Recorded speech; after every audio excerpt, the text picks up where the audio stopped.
We have breaking news right now. Governor Cuomo is in Albany,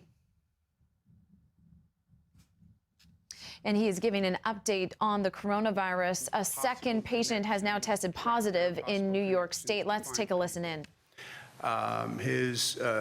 The SAR school in Riverdale closed. That is today. That's a school that one of the children attended. There may be some more schools that voluntarily close just until they determine exactly if there were children who might have exposed other children, because you have to now track back all of these situations. The gentleman our information is the gentleman had an underlying respiratory illness, and he is ill, and he is hospitalized. That's juxtaposed with the case we talked about yesterday, which was a 39-year-old healthcare worker who is positive, but she's at home. She's not even hospitalized. And they said, why isn't she hospitalized? Because she has mild symptoms, right? We're all focused on the spread trajectory. The real fact that's relevant is 80% of the people who get this virus will self-resolve. They may not even know they had the virus. It will be like a flu with mild symptoms. 20% could get ill. And the lethality rate, estimated by CDC, 1.4%, which is about double the normal flu rate. But again, with populations, senior citizens, immune compromised, and people with a underlying illness. So that's the overall picture. We also have two families in Buffalo who traveled to Italy, and the part of Italy that has had an outbreak. Those two families are now being tested, and they are isolated in their homes. So we're seeing what we expected, what we anticipated, which is a continuing spread. The increased testing and getting up that testing capacity, you can see how important it is now. Our capacity was only a couple of hundred tests per day. You take one of these situations and you're tracking back possible exposures, you see the numbers increasing very quickly. So getting our testing capacity up is critical. We're working with private laboratories where Department of Health will share their testing protocol with those laboratories, but increasing the capacity of testing by bringing on those proven labs. And that's also ongoing. We've made good progress on that. SUNY is contemplating having the students who are in abroad programs come home. We'll have a final determination on that by the end of the day. There's a practical reason why you might want students to come home before travel from that country is stopped. So SUNY is going to be deciding that today. We announced, as you know, insurance regulations that will protect people who have to pay any costs. I'm going to amend the paid sick leave bill that I sent to the legislature to add a specific provision that says people who, because of this situation with coronavirus, have to be quarantined, should be protected. Their employer should pay them for the period of quarantine, and their job should be protected.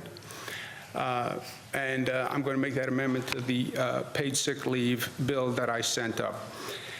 Last point, the legislature passed yesterday an emergency appropriation of $40 million and emergency measures to allow the state government the ability to handle this situation.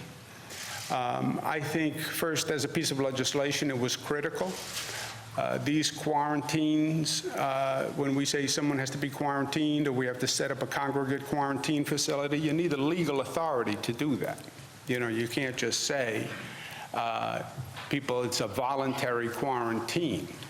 To get all this testing capacity up, I have to be able to say to laboratories, I need you to cooperate with the state government on this. So those emergency measures were critical. The amount of money was critical. And if you needed any proof of how urgent that bill was, look at where we are this morning. But I want to applaud the Senate leader. I want to applaud the Speaker for how quickly they moved. Speaker likes to say to me, you have a conference of one. He has a obviously much larger conference. I say, yeah, but my conference of one can be more difficult than your conference. But it's important that people know government is working, and government sees it, and government is doing what it has to do, and it's not caught up in politics, and it's not caught up in any confusion. You know, they look at Washington, we have so much going on, and you have Washington fighting with themselves. New York is the exact opposite. In one day, both the Senate called back everyone to do the vote. The Assembly stayed late at night to work through the vote. And I can't tell you how confident that should make New Yorkers feel. Because here you need government to work, my friends. You need competent government that steps up and gets the job done, even when it's challenging and even when we're going down a path that no one has gone down before, which is where we are. So I'm very proud of what the Senate and the Assembly did. And with that, I'm going to sign the bill, and then we'll hear from the Senate leader, and we will then hear from the Speaker. The conference of one, after much debate, signs the bill. Congratulations. Congratulations. Senate leader. Yes, well, you know, we've had often our conferences and the Conference of One have heated discussions and disputes, but what we all understand is that we are here for one purpose, and that is to make sure that New Yorkers are getting the actions, the reactions that they need in order to be confident in their government.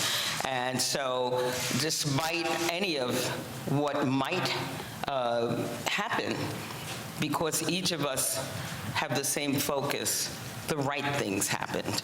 I did not think when we gavelled out that we would be gaveling back in. This was a first for me as a leader.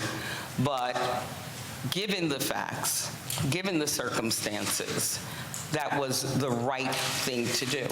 And I'm very, very happy that our House came back together and we passed this important piece of legislation.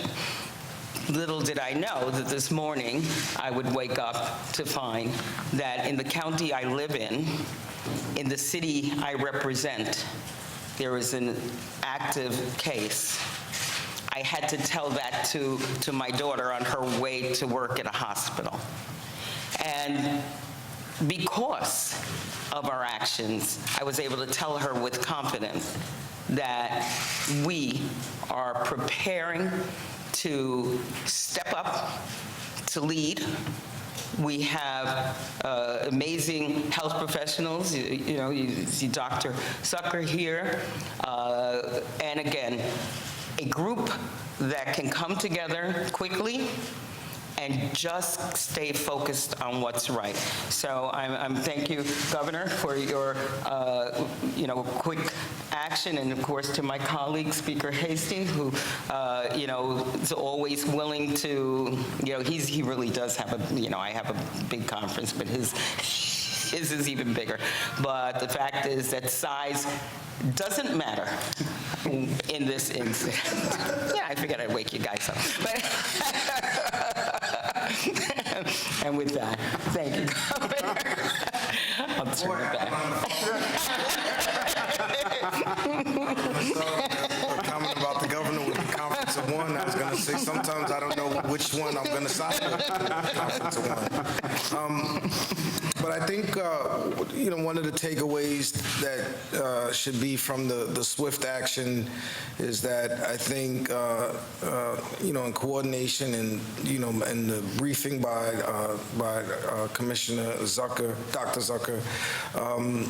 I don't think there's a more prepared state. I don't think there's a more prepared health department to deal with the situation at hand. As the governor said, it's a situation we've never kind of dealt with before. And some of these decisions, time is going to be of the essence. And so I think the quick coordination and for the Department of Health to be able to make swift, decisions that may end up happening simultaneously in, 2 different counties, I think is the reason why the members said that they thought it was important to move this bill to allow the governor as the head of the state to use his leadership and to allow Commissioner Zucker to use his leadership for what's best for the state. Thank you. And I think just to echo what the Senate leader and the speaker said, these are uncharted territories. Government has to respond. Government has to respond quickly. It can't be a situation where we have to do something. We have to quarantine people, and we say, well, hold on a second. We don't know that we have the legal authority. We have to go pass a bill. We have to do this. You have to be able to move. This is everyday matters here. And we have to have the funds to do that, the resources to do that, and that's what the bill was about yesterday. Also, as a matter of course, I work very closely with the Senate leader and the speaker, and as things come up, I inform them right away, sometimes in the middle of the night, just to make sure they have the same amount of aggravation that I do. But we're in close communication on all these events as they come up and the actions that we're taking. Any questions? Just on me, if I could ask you about the Westchester case first off. Senator, you said it's in your district. Is a person from Yonkers? Newarshire. Okay. And do you know if they use public transit, Dr. Zucker or Governor? We are tracing back. What we know is a 50-year-old male went into the Lawrence Hospital, works in Manhattan, is now in a hospital in Manhattan. We don't know how he commuted into Manhattan. We're checking whether or not he took public transportation. Where the children go to school, we're tracking that down also. So they said one was at the school in Riverdale. One was the Riverdale SAR school, which on their own accord closed this morning. And what hospital? Lawrence Hospital, Yeah, that's in Bronxville. And then he was transferred. transferred to a hospital in New York City. So what do you do in that situation? You know the town, you know the hospital, you know the kids. Is there anything specifically you'll do in that area that you'll hone your resources to ensure that that specific area is more, more precautions are taken? This is a good question, Joe. You do the best you can, and basically you track it back. It's like a detective going back and following the string, right, as far as it goes. On the case yesterday with the 2 healthcare workers who flew in from Iran, we're actually going to contact people who were on the airplane with them, even though we don't believe they were contagious. So here you would, the gentleman has tested positive. His children have to be tested. They may have been exposed. What school were they in? What classes? And track it back. Obviously, at one point, it becomes so broad that you really can't, but you do the best that you can. And the macro picture, right, the quote-unquote containment phase, when you have a case, you track it back to slow the spread, and then you reduce the flights coming into the country from the other end. And that's, quote-unquote, a containment strategy. By definition, it is an imperfect strategy. You cannot contain the spread. You can slow it, you can limit it, but you can't contain it. That isn't a cause for anxiety either, because, well, what happens when a large number of people get infected? Which you're going to see a spread. By the way, I said 2 weeks ago, it's just a matter of time before we see our first case, then we saw our first case. I said yesterday, you will see a case of community spread. Here we are today, there's a case of community spread. I am telling you it is inevitable, but that this will continue to spread. It is inevitable that it will continue to spread. But what does that mean? The basic fact, 80% of the people who get it will self-resolve and may not even know that they had it. That's 80%. 20% may get ill. Lethality rate, according to CDC, 1.4%. Lethality rate for the normal flu 0.6%. Double what the normal flu would be, if the CDC is right. And on the normal flu, you don't even know how many people in this country passed away last week because of the flu. So there has to be perspective here and a context for all of this. It will continue to spread. At the end of the day, most people won't even, who get infected, won't even know they had it. What about the person's occupation? Do you know what that is and whether there's... An attorney. Was his firm, like you have to, like you said, you have to kind of work back. Do you have to check out the flight from Miami to New York and then go to the law firm, all this kind of stuff?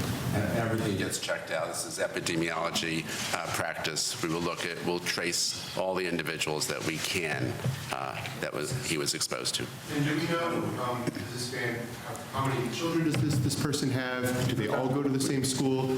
And kind of as a matter of course, is this going to be, if, person X gets infected and they have children, do we automatically close schools? Do you suggest that schools close? We do know about his family, and we're following up with that. There's one child who's in the school that the governor mentioned. Regarding the flight to Miami, just to make sure everyone's clear, that was a while back, so it wasn't when he was in an infectious period, so I don't want people to get confused about that. The state law already gave the executive branch broad latitude to suspend certain laws and provisions in cases of emergencies. Why did you need to include further language to expand that? Yeah, a suspension of a law isn't enough. Okay, I suspend an existing law, but that doesn't give you the ability to do anything. Right? You can't do anything. How do you do quarantine? How do you do anything? Suspension of an existing law means I'm removing an impediment from an agency, but it doesn't give you the ability to affirmatively do anything. And in this situation, government has to act. Quarantine is going to have to be done. Congregate quarantine is going to have to be done. You may get into a situation where you do have to take actions vis-a-vis closing schools. You don't do that by a suspension. You would do it by an affirmative act. You may have to put in hygiene protocols in public transportation, public buildings, et cetera. So all of these things could very well happen, and you need the legal authority to do it. You can't say, well, I would institute a hygiene program, but I have to wait for the legislature to come back because they're on vacation. Why then, the legislation is drafted, gave that power clearly in the event of a disease outbreak, and you clarified that for disaster declaration. But you also included a litany of other instances in which you could exercise these powers. Cyber event, high water. Yeah. You can't, that's wrong, your hypothesis. That was what the bill said. Yeah, let me tell you what the bill said. The predicate are the disasters that were authorized in that bill. So it just took the existing disasters and said, for these disasters, not only can you suspend a law, but you can actually do affirmatively what you need to do. Right? Facts matter, Jimmy. They may have added cyber crimes, but it was that, where's Beth? Here. Is that correct? It's the existing list from the definition of disaster in section 20. Yes, but you're talking about needing this power to manage a disease outbreak. Why not, when you give yourself the new power to issue directives, to essentially affirmatively, you said you need to make law, why not limit that to disease outbreaks? Why include, for example, cyber event, hurricane, volcanic eruption? I will answer your question. Because that would be stupid to do what you suggested. So you recognize the law is deficient. You recognize just suspension of a law doesn't give you the ability to do anything affirmative. fix it for this situation, but don't fix it for the other situations. So next week, when we have a flood and government is in handcuffs, then come back and fix it for floods. And the month after that, when there's a fire and government is handcuffed, come back and pass another law for that. And then when you have a possible terrorist attack, but you can't do anything because you're handcuffed, come back and pass another law for that disaster, right? That would be unintelligent, in my opinion. It's any of the disasters. And that's what it is, any of the disasters. So read the bill. Potential cases in Buffalo, were there two families or one family? Two families in Buffalo. Can you confirm? The part of the bill that Jimmy was talking about is sunsets next year, next April. By the way that you're talking about it, you just want that made permanent? Well, let's see where it is in the table. Can you confirm whether the state saw false positives using the CDC coronavirus test last month? Can you say that again, please? Can you confirm whether the state and scientists or city scientists saw false positives using the CDC coronavirus test last month? There was a ProPublica report about that. We have the one positive in the state of New York, and that's the only one we know that's from our test. Regarding what the CDC is doing with other states, I can't comment on that. Regarding the quarantine issue, and also, Doctor, do you have any thoughts as to what kind of scenario would there have to be? Something people don't want to think about. I think it's the prudent thing to do is to have these conversations. Apparently, you're acknowledging you've had these conversations about potential quarantines. Under what circumstances would a quarantine be called? Oh, we're doing quarantines. Today, the Buffalo families. I'm sorry, I meant like a community you could quarantine all of New York City. You now have that power. You had it before, I think, but. Well, the quarantine has to meet the circumstances, right? No one is talking about we're talking about congregate quarantine facilities, meaning you may have to find a building, a hotel, which is what we're using now in some cases to quarantine people. But nobody's talking about a geographic quarantine. Under some scenarios, that could legally happen, right? Under some scenarios, anything could happen. But we're about 20 or so days away from a special election taking place in a few areas, and then obviously April 28th. Any concern right now about public gatherings like elections? No. Governor, regarding quarantines, so right now you're saying somebody is being quarantined in a hospital. What's the difference between that situation and somebody who's in their home? Like, There are three types of quarantine. We don't call quarantine in a hospital quarantine. We call it isolation when you're in a hospital setting. There's home quarantine, which is you stay home in your home. And then there's congregate quarantine, which is if you don't have a home or you can't be quarantined in your home because you may infect other people. We find a hotel or a congregate facility where you can stay in that situation for the quarantine period, which is about 14 days. Now, regarding the hospital situation, is there a different protocol that's being undertaken that's different than a normal isolation? Is isolation for coronavirus different than isolation for another? It's similar to any other respiratory illness. Could you talk a little about, not in New York can do the testing, Dr. Zucker or Governor, about what people should know? I mean, should everybody be going and getting tested for coronavirus? When do you encourage people to get testing? And, the governor suspended some insurance issues last night if people wanted to get tested or seek help. Well, I think there's a couple parts here. I think first, a good common sense and judgment on some of these issues. I think that if someone is ill, they should speak with their health professional, give a call a clinic if they need to, and then initially to take the necessary precautions, which we've spoken about: cough into your sleeve, sneeze into your sleeve, wash your hands, and stay home if you're sick. And if someone in your house is sick, stay home as well. So that will slow the spread of a disease and also protect the individual. And I think that then we need to tailor situations as necessary as the situation evolves. So let's take one more. If you want to test like 1,000 people a day or have the capacity to do that, how do you see that process playing out? Good question, Joe. again, it's balancing the system, right? You have to have a protocol on the front end of who you will test or who needs to be tested. And the front end has to be met by the back end of the system, right? So the number of tests that you're bringing in have to be the number of tests that you can perform. We're not at the 1,000 per day test level now. We're at the couple of hundred tests per day. So you prioritize who can be tested, right?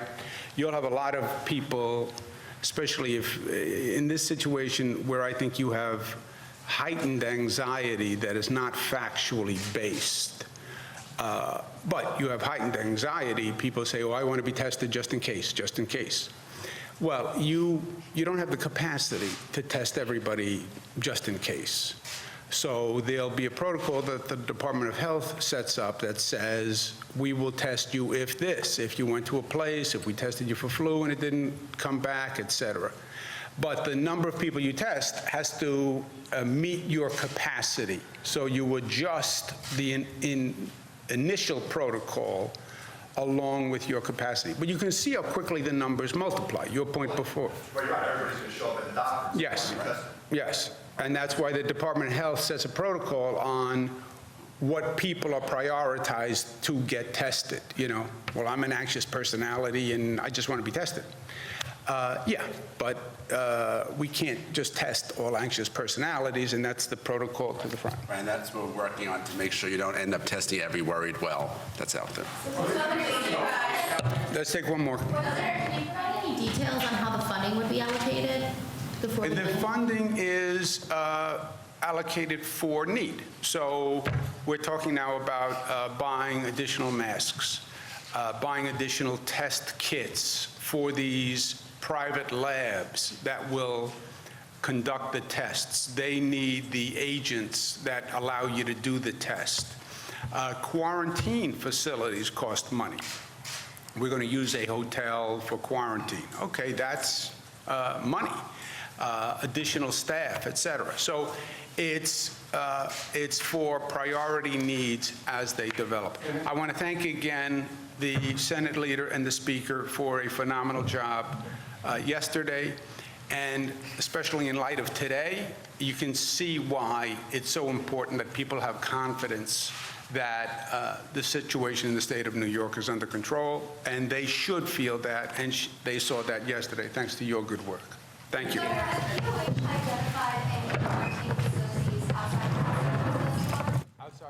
And we have been watching a press conference held by Governor Cuomo in Albany. A second patient has tested positive for coronavirus in New York. That person, Governor Cuomo says, is a man in his 50s who lives in New Rochelle in Westchester County and works in Manhattan. The man's children are also being tested. One of them attended SAR school in Riverdale. That school is now closed today to determine if children were exposed. Governor Cuomo says that man had not traveled internationally, but did travel to Miami.